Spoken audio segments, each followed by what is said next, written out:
Blender 3D glass ডিজাইনে আপনাদের সবাইকে স্বাগতম। যারা ব্লেন্ডার ডিজাইন শিখতে চান তারা আমার এই ভিডিওটি দেখে কিছুটা হলেও আইডিয়া পাবেন। এই ডিজাইনটি বেসিক লেভেলের জন্য, যারা বিগিনার তাদের জন্য। তো চলুন শুরু করা যাক।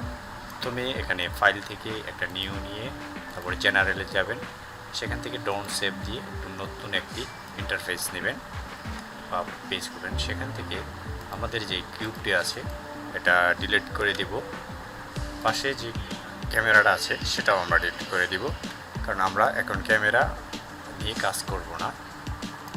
যারা প্রাথমিক তারা টুকটাক কিছু জানেন তার জন্য সহজ। সেখান থেকে শিফট এ চাপ দিলে যে অ্যাড মেনুটা আছে সেখান থেকে মেশ এবং সার্কেল, আমি এখান থেকে একটা সার্কেল নেব।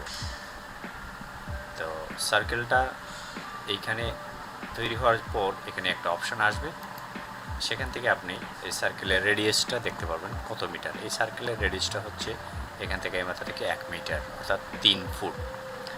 সো সেটাকে আপনি ছোট করতে চাইলে এখানে নিয়ে মাউস নিলেই দেখেন এরর চলে আসবে। এখানে বামে চাপলে এটা ছোট হবে, আর যদি ডানে নেন তাহলে আরও বড় হবে। যেটা আমি ছোটো করে নিচ্ছি, এখন জুম করে বড় করলাম। মাউসের কিবোর্ড মাউসের যে চাকাটা আছে, স্ক্রোলটা আছে, সেটাকে আপনি উপর নিচে করলে কিন্তু জুম করতে পারবেন। প্রয়োজনে ছোট বড় করে নেবেন। তারপর এখান থেকে আমরা এখন এটাকে সিলেক্ট করব, অথবা আনসিলেক্ট অবস্থায় আমরা এডিট মোডে চলে যাব। এডিট মোডে যাওয়ার জন্য কিবোর্ডের শর্টকাট হচ্ছে যে ট্যাব বাটনটা আছে সেটাকে ক্লিক করা, অথবা এই যে উপরে যে একটা অপশন আছে দেখেন অবজেক্ট মোড, সেখানে ক্লিক করলে আপনি পাবেন এডিট মোড। এডিট মোড ক্লিকলে এইখানে আরও নতুনগুলো কতগুলো শব্দ চলে আসবে, এটা আপনি এই যে এখান থেকে পাবেন এডিট মোড। অথবা কিবোর্ডের যে ট্যাব বাটন আছে সেটা চাপ দিলে চলে আসবে, আবার ট্যাব চাপ দিলে চলে যাবে। সো এটা আপনি শর্টকাট ইউজ করতে পারবেন ট্যাব বাটন দিয়ে। এবার এডিট মোডে আসার পর এখানে যে এই যে কালো কালো বিন্দুগুলো দেখতে পাচ্ছেন, এই যে অংশটাকে, এটাকে বলা হয় ভার্টেক্স। প্রতিটা বিন্দু বা জয়েন্টকে বলা হয় ভার্টেক্স। প্রতিটা এই যে পয়েন্ট আছে, পয়েন্টকে বলা হয় ভার্টেক্স। আর মাঝের যে অংশটা আছে সেটাকে বলা হয় এইচ। এখানে আপনি দেখতে পাবেন সেই তিনটা অপশন। একটা হচ্ছে ভার্টেক্স, যে বিন্দু বা ডট যেতে পারছেন, আর এটা হচ্ছে এইচ। আপনি যখন ভার্টেক্স সিলেক্ট করবেন তখন আপনি চেষ্টা করলেও মাঝের এই যে লাইনটা আছে, এইচটা আছে, সেটা সিলেক্ট করতে পারবেন না। আবার মাঝে যখন এটা আবার এইচটা সিলেক্ট করা থাকবেন তখন আপনি সিলেক্ট করলে আপনি এই লাইনটা আপনি সিলেক্ট করতে পারবেন। অর্থাৎ আপনি ট্র্যাক করলেই সবগুলা লাইন সিলেক্ট হয়ে যাবে। লাইন সিলেক্ট হওয়া মানেই কিন্তু আপনার সাথে সাথে এই যে ভার্টেক্সগুলো সিলেক্ট হয়ে যায়, কিন্তু ভার্টেক্স সিলেক্ট অবস্থায় আপনি এই এইচ সিলেক্ট করতে পারবেন না।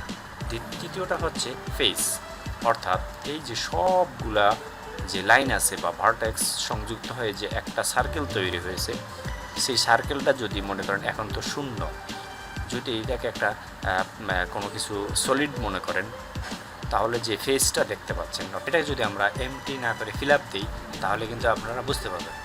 এখন দেখেন আমি এটাকে একটা ফিল আপ করে দিলাম, এখন কি আপনারা বুঝতে পারছেন এটা যে একটা অপশন। এখন কি আমি কিন্তু একটা কিবোর্ডের চাপ দেওয়াতে এটা ফিল আপ হয়ে গেছে। অনেকটা সুবিধার্থে এই অপশান থেকে বেরিয়ে এসে এই যে ওয়্যার মেশ যে অপশানটা আছে, সেই জালির মতন যেটা, সেটা আপনি সিলেক্ট করে রাখবেন। এবার আপনার কিবোর্ডের যে আমাদের যে ডান পাশে, যাদের কিবোর্ডের ডান পাশে আছে 1 2 যে কি ক্যালকুলেটার মতন যে অপশানটা আছে, নেমপ্যাড যেটা, সেটা আপনি অন করে রাখবেন। আর এবার আমাদের সার্কেলটি সিলেক্ট থাকা অবস্থায় আমরা এটাকে এক্সট্রুড করব। আমরা এটাকে কিন্তু স্কেল করব না। এক্সট্রুড করার জন্য কিবোর্ডের চাপবো। চাপলে আমাদের এই জিনিসটা এরকম হবে।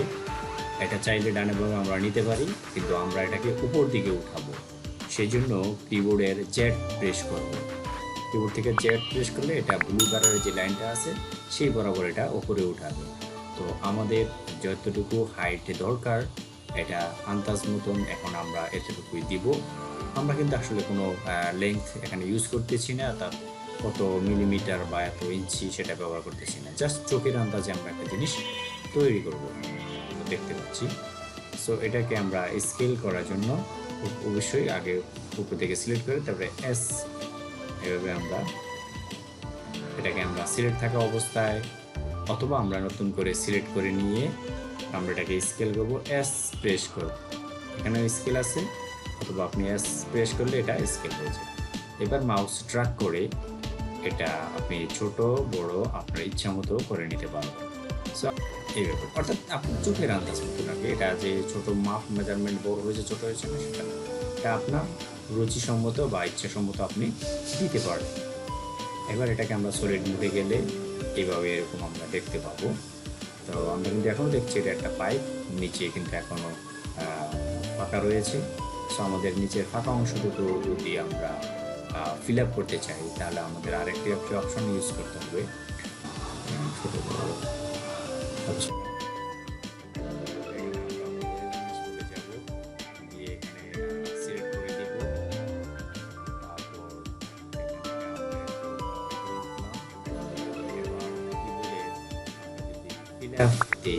এফ প্রেস করি তাহলে এটা পেয়ে গেছে, দেখতে পাচ্ছেন। এখন কিন্তু গ্লাসের মতন দেখা যাচ্ছে। আমরা সলিড মোডে গেলে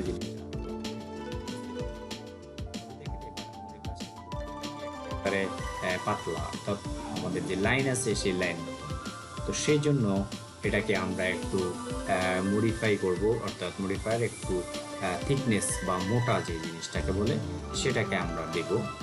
সেই জন্য এখানে যে মডিফায়ার টুলস আছে বা সেটিং টুলসের মতন যেটা, সেই মডিফায়ারে আমরা একটা ক্লিক করব। ক্লিক করলে আমাদের ডান পাশে দেখবেন অনেকগুলা একটা মডিফায়ার নামে একটা অপশান চলে আসছে, এই যে মডিফায়ার। এখানে এই মডিফায়ার থেকে আমরা এখান থেকে আমাদের অনেকগুলো অপশান আছে, এই অপশানগুলো আসলে কিন্তু অনেক কাজে। তো যখন যেটার প্রয়োজন সেখান থেকে আমরা নিব। এখান থেকে আমরা নিচে যে অপশানটা আছে এই অপশানটাকে আমরা সিলেক্ট করে নিব।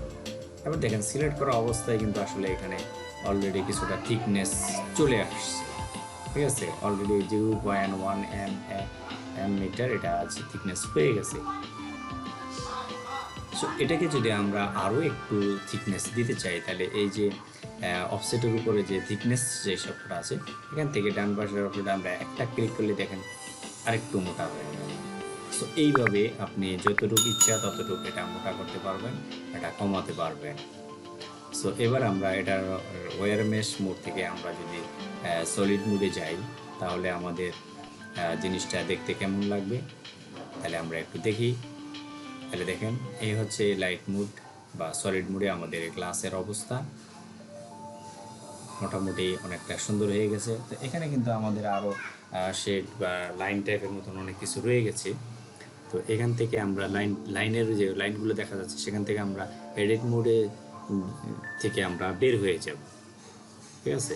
এডিট মোড থেকে আমরা বের হয়ে গেলে এখানে কিন্তু আমাদের আর লাইনগুলো দেখা যাবে না। সো এই হচ্ছে আমাদের ক্লাস। তো এটা কিন্তু আরও সুন্দর করা যাবে, আরও মডিফাই করা যাবে, এটাকে রেন্ডারিং করা যাবে, তারপর আরও স্মুথ করা যাবে, আরও অপশান আছে। তো আসলে অতটুকু আমরা আর দেওয়ার দরকার নেই। আমরা সাধারণভাবে যারা এডিটিং করতে শিখতেছি প্রাথমিকভাবে তারা আমরা এতটুকু পর্যন্তই শিখি। এগুলা শিখলে আপনি পরবর্তী ধাপগুলো কিন্তু আস্তে আস্তে করতে পারবেন। সো ভিডিওটি ভালো লাগলে সবাই লাইক করবেন, শেয়ার করবেন, সাবস্ক্রাইব করবেন। ধন্যবাদ।